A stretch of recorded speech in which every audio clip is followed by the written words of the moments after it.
Hello guys, welcome to Gayatri steno coaching zone.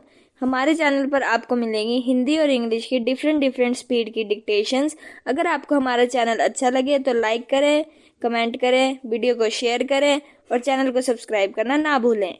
So guys, आइए अब हम स्टार्ट करते हैं अपनी डिक्टेशन, जिसकी स्पीड होगी 80 वर्ड्स पर मिनट। 3, 2, 1 स्टार्ट। सरकार की प्राथमिकताओं की सूची में आवास को बहुत निचला स्थान मिला हुआ है। विराम। 5वीं योजना के प्रति दृष्टिकोण में लोगों की मूल आवश्यकताओं को पूरी कर सकने का दावा किया गया है। विराम। लेकिन आवास और शहरी विकास की कोई राष्ट्रीय नीति नहीं बनाई गई है। विराम। जबकि दक्षिण अमेरिकी देशों ने कम खर्च के मकान बनाने के काम में बड़ी प्रगति कर ली है। विराम। किसी भी राष्ट्रीय आवास नीति का मुख्य उद्देश्य यह होना चाहिए कि ज़्यादा से ज़्यादा मकानों के निर्माण को प्रोत्साहन दिया जाए और शहरों में किराए इस स्तर पर नीचे रखे जाएं कि मकानों के किराएदार उनका बोझ झेल सकें। विराम। लेकिन लगता है कि अब तक केवल ध्यान इस बात पर दिया गया है कि शहरी जमीन और संपत्ति की कीमतों में तथाकथित अनर्जित वृद्धि को किस प्रकार बटोरा जाए, और जो व्यक्ति या संस्थाएं आवास के क्षेत्र में कुछ पहल या उद्यम दिखाते हैं, उनके रास्ते में किस प्रकार ज़्यादा से ज़्यादा अड़चन डाली जाए। विराम।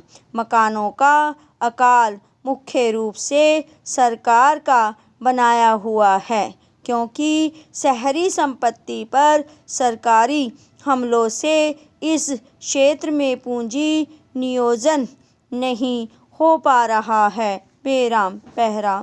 संयुक्त राष्ट्र के एक अध्ययन में कहा गया है कि सन 2000 ईस्वी में विश्व की जनसंख्या दुगनी होकर 7 अरब हो जाएगी और इसमें से 60% लोग शहरों में रह रहे होंगे, जबकि 1960 में 40% आबादी शहरों में थी। यानी इस शताब्दी के अंत में 10 में से 6 व्यक्ति नगरों में निवास कर रहे होंगे। विराम। ग्रामीण क्षेत्रों से जनसंख्या को शहरों में ले जाने के बजाय ग्रामीण क्षेत्रों का शहरीकरण ही स्थायी हल दिखाई देता है। विराम। इस समय आवश्यकता गांवों में आवास की व्यवस्था करने की है। विराम।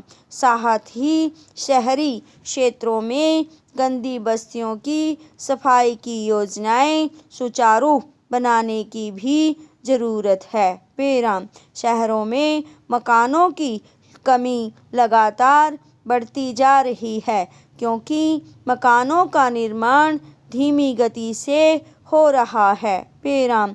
आवास के क्षेत्र में निजी पूंजी नियोजन के आकार के बारे में विश्वसनीय जानकारी के अभाव में देश में आवास की स्थिति को सही तौर पर स्पष्ट नहीं किया जा सकता। विराम। इस क्षेत्र में निजी पूंजी नियोजन सरकारी पूंजी से कहीं ज़्यादा है। विराम। नगरों में निजी मकानों का निर्माण कार्य अवश्य ही महत्वपूर्ण भूमिका निभाता है। विराम। सरकारी संस्थाएं कुल मांग का कम हिस्सा ही पूरा कर सकती है। विराम। सरकारी नेता प्राय निजी क्षेत्र की इस बात के लिए आलोचना करते हैं कि उसका ऐश्वर्यपूर्ण और बहुमूल्य मकानों के निर्माण में खर्च हुआ है। विराम। यह सभी चाहते हैं कि इमारती सामान और धन का प्रयोग लाखों सादे मकान बनाने में किया जाना चाहिए विराम।